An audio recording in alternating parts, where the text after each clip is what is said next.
Welcome to my cramped bedroom. The yarn.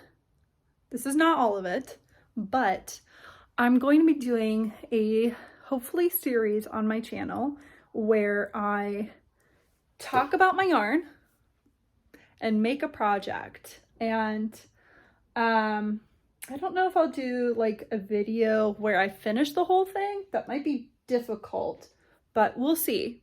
I'm kind of thinking of doing some more specific content on the channel. So for this first video, I think that I'm going to pick, not think, I will. I'm going to pick one of these squares and I'm going to talk about all of the yarn that's in there and pick one and pick a pattern and cast on and do all that jazz. That's the plan. Hopefully you like it. Let me know if you do. And then I'll continue. This is the section that I'm going to run through today in this month. And this is the commercial sock yarn.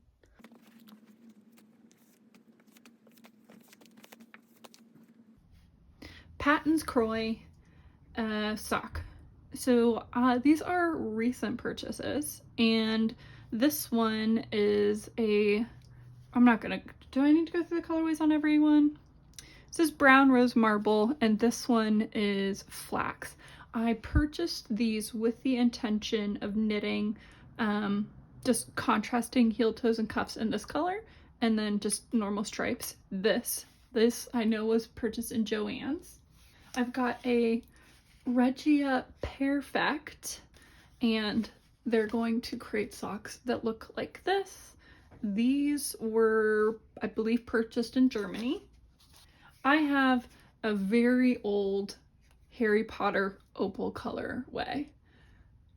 I'm kind of craving knitting this, but I don't think I would do any sort of patterning on it, and I'm kind of, unless maybe I do the Hermione's everyday sock. So these could be a contender. These are the Harry Potter Half-Blood prints. They do say Half-Blut.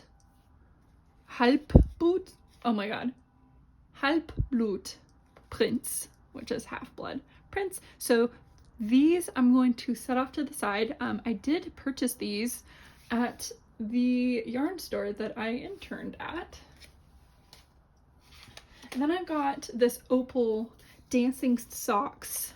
I purchased this while on the road, and they will create this. This is like a thicker fingering weight. If I hold these two together, I think you can see there's a difference. Maybe it's too far away, but I have another Sachmeyer Regia Digipex color. They'll create this, so I don't think I'd want to do any sort of patterning. This is another, I mean, you can see Floor Mania color. These I also purchased while on the road. I mean, look how cool those socks would turn out. They'd look so cool. Another Regia. These have this really cool patterning on them. Again, not a sock that I would do any sort of stitch pattern with. Regia Lyrica color. These have, honestly, do I need to keep saying that they're self-patterning? They're pretty much all self-patterning. These ones are going to do stripes.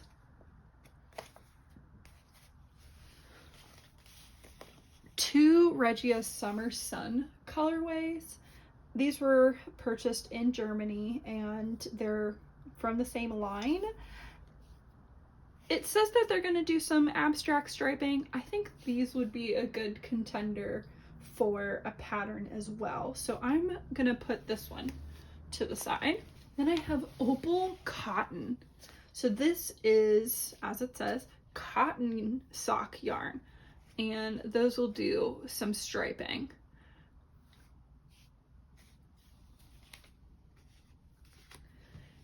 Here's another opal. This one I think is just gonna be, I think it's variegated. It says that it's supposed to replicate the spots of whatever this animal is. So probably don't want to disrupt that. And then I've got this Regia. Oh. And this guy is also going to self-stripe. This might be a good contender. I love this like brownie wine color. Really like that. And there's some pops of teal. This is a really good one. I'm thinking I'm just gonna want this one to just shine. There's information. I really don't know if you were able to find any of these because they are rather old.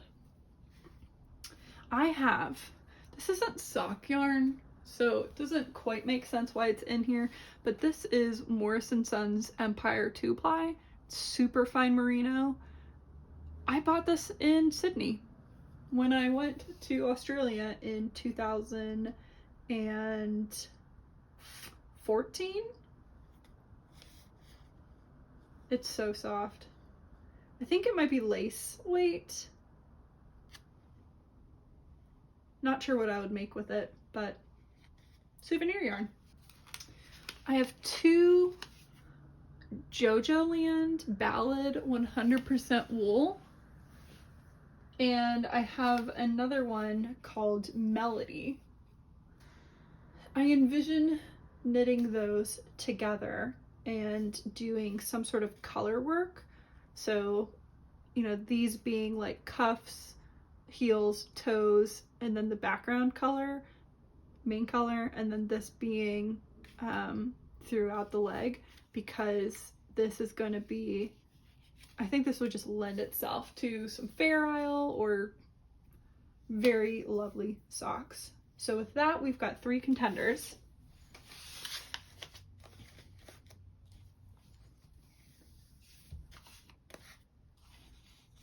This one would be color work, this one would be a pattern, and this one would be a pattern. So let's go look at patterns and make a decision.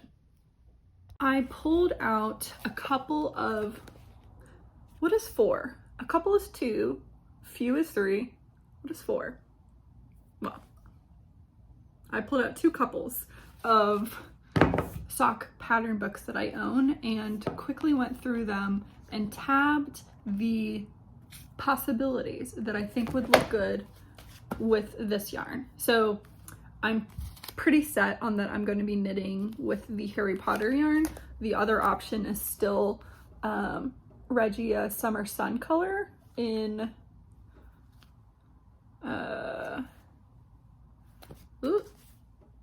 colorway 04431. So this is, I just said what it is, 04431. And then the Harry Potter one is actually Harry. These are the 4 books. These are not all of the sock pattern books that I own.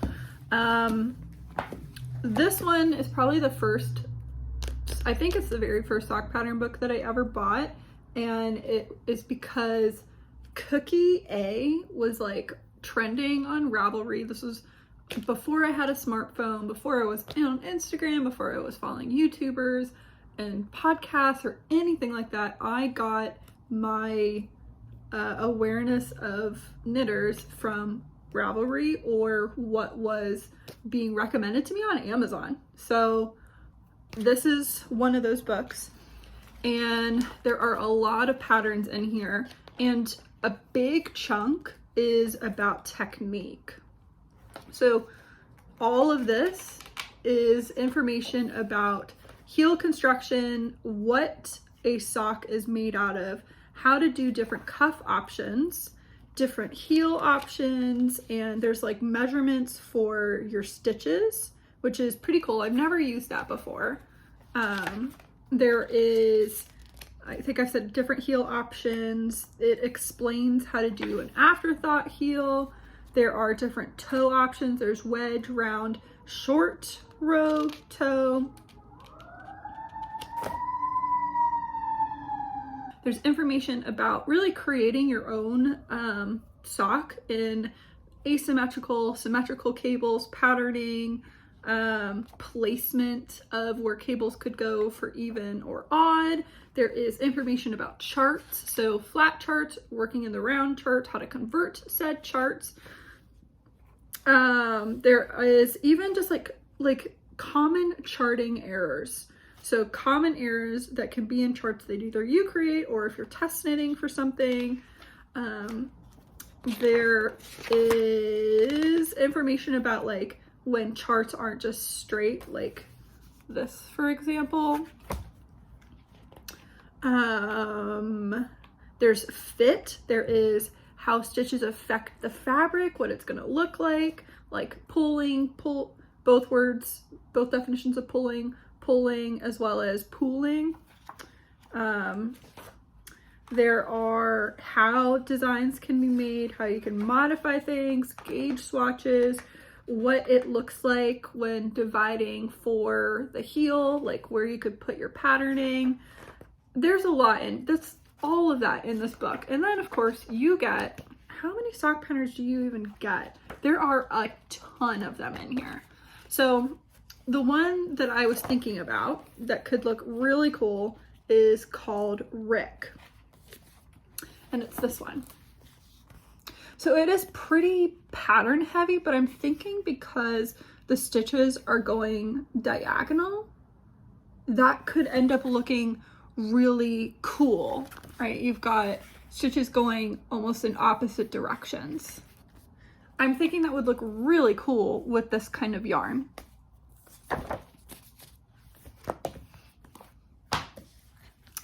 Another book is the Socktopus book by Alice Yu. So there's 17 sock patterns in here. This also has some information about knitting socks, not nearly as much as the Sock Innovation book. This one talks about the fiber content in a sock, so what's going to make for a good sock, and there's some pictures of fiber. It explains the different, like, I think that's adorable, like the pictures. Right, so you've got merino, alpaca, mohair, silk. Then there's also yarn construction, so it's like explaining plies, and there's pictures of the different plies that there are. It also kind of explains like the differences. Really, it's US versus Australia. So light fingering, oh, no, that's wrong. So there's US, UK, Australia, and then there's like a wraps per inch measurement, which is quite interesting because, so in the US we use like light fingering, sport, DK, worsted, Aran, so on and so forth. But in the UK and Australia, they use 3-ply, 4-ply, 6-ply, which makes theory and sense, except you can have a single ply that is really thin, and then you can have a single ply that's bulky. So it doesn't quite match up to that. There's some swatches of what 2 plies, 3 plies look like. Okay, so I'm guessing this is like a UK publication. Or at least the author is from the UK, because otherwise we wouldn't be using 3-ply, 4-ply as our size. There is another sock image, so describing what each of the parts of the sock are, which is in, I think, in pretty much everyone, and then you get to the pattern. So not nearly as much information, but still good information. And the sock in here that could be interesting is this one, Shanti. It's a shorter pair of socks. Obviously I could change that, I could make them longer, but it's already a variegated yarn, and it's just an all over stitch pattern. I really like that. Now all the colors are pretty muted, where these are very different, so it might not look quite the same, but if I knit these shorter socks, I could then make absolutely 2 pairs of socks with this, which I'm very into. I like that idea. Normally I can make 2 pairs of socks, but they end up being like one is a shorty, but this one, I don't know. I'm very into the idea of these, more so than this one. Then we come to Socks from the Toe Up, which is by Wendy J. Johnson. I think she was also pretty popular. I have Wendy Knits Lace. I haven't knit anything. No, I think I've knit a scarf from that book. But this is also another one of those Amazon purchases. And this one, I believe, has information about different heels. So there's measurements. This one, this one shows very clear pictures of how you do certain stitches. It's explaining short rows and how you can do a setup for knitting in the round from the toe up using magic loops. So there are a ton of pictures. It explains Judy's Magic Cast On, socks 2 at a time, on both double pointed, 2 circulars, and magic loop technique. There's a bunch of different heel constructions, different bind off options. So there's picot. Then it explains a bunch of different heel constructions with pictures and knitted samples. So the sock in here that is interesting to me is the one called Lacy Ribs sock. So you can see that it's variegated and patterned. So the sample appears to lend itself well to this.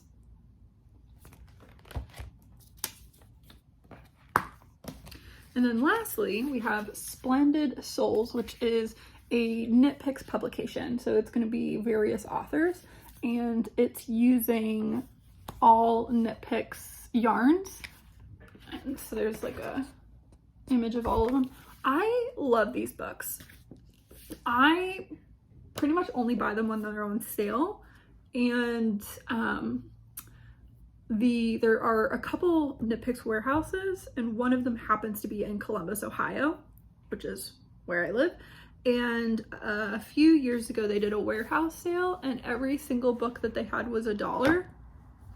I know. My friend got this book for $1. I think this book was also there for $1. Yeah, I mean, that was a better deal than the yarn, which is also a really good deal. Anyway, I picked up quite a few of these publications, these bind ups, for $1. And then at Stitches Midwest, Knit Picks will be there, and they'll do like their trade special or show special, and it'll be a couple of these bind ups for your $5 or $10. So they're great deals. They're always on sale, and they're fabulous patterns. They're well worth the money, even the full price. So the full price is $30, and you're getting 16 socks. It's a great deal. So there are 2 sock patterns in here that I'm interested in. The first one is the Anna socks, and I think these are a better picture back here. You can see a very variegated sock. So there's a stitch pattern in the middle, and then another like column stitch pattern, and then the back has a bigger stitch column. I don't know, they look like columns to me. They're calling them cables. I guess they are cables. They're very, very simple cables. And the designer for that, since they're going to be different, is Louise O'Neill. And the other one in here that I'm interested in is Puget Sound Socks by Allison Griffith. It's just a very simple, well, it's not very simple, but it's a simpler sock with this lace detail that is on the side. And what makes me interested in this is that I'm thinking just seeing the variegation knit flat or just knit in the round without any sort of details would look really, really nice and would be interesting. So those are the patterns that I'm deciding on. And yeah, I'm gonna take a shower, I'll think on it, and then the next clip will be me casting on.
Here's how far I am.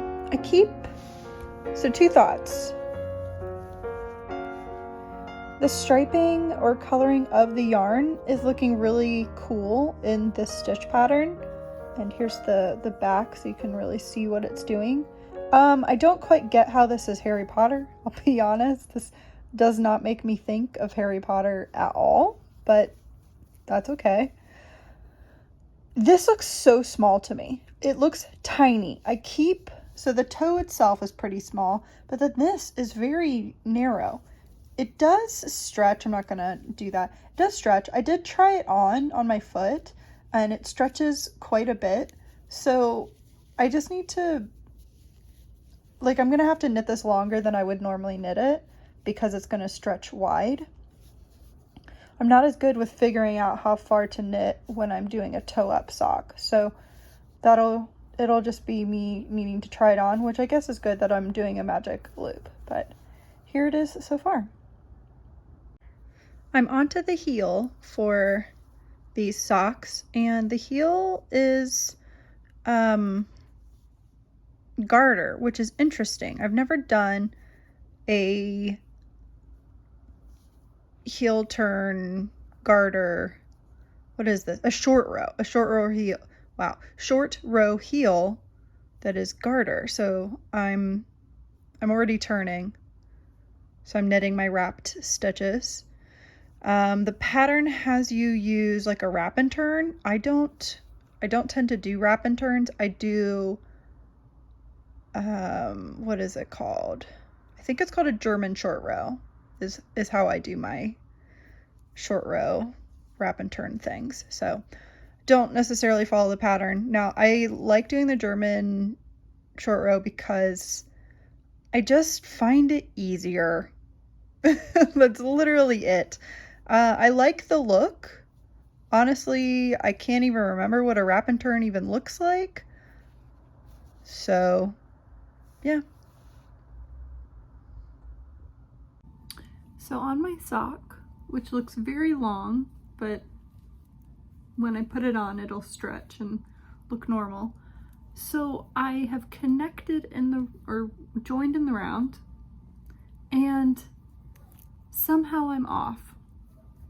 I've spent time trying to figure it out, and I'm at the point where I'm just going to unknit until I can figure out why I'm off and what you're doing. So prior, you're just doing the pattern on the front. Now you do it all the way around, but to keep the pattern like continuous, you're going to be shifting your beginning of round. So something happened and I can't really, like, everything looks good. So that's what I'm gonna do.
I'm now finished one sock, and here are my thoughts. The toe was not fun at all, and I really don't see what the benefit of it was to knit it this way, make it smaller, knit it on this side, and then pick up stitches. Like, to me that was worthless. So I'm gonna keep the pearl sock or pearl toe, and I'll keep it short like this just to maintain it. The sock itself looks very long, but that's because it does a lot of stretching this way, widthwise. I'm gonna keep the pearl, but so there is I think it's a Latvian braid or something. You can't really tell because the two colors that I was working with both happen to be this blue purple part. So you do corrugated ribbing, and it really, you can't really tell.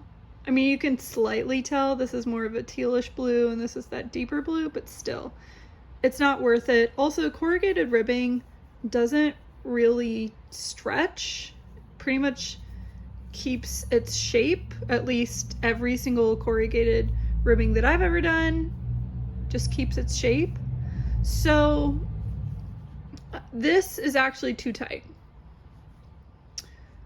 The whole sock in general is pretty tight. It's gonna get looser. Like, I could keep the foot as it is, but I can't keep this.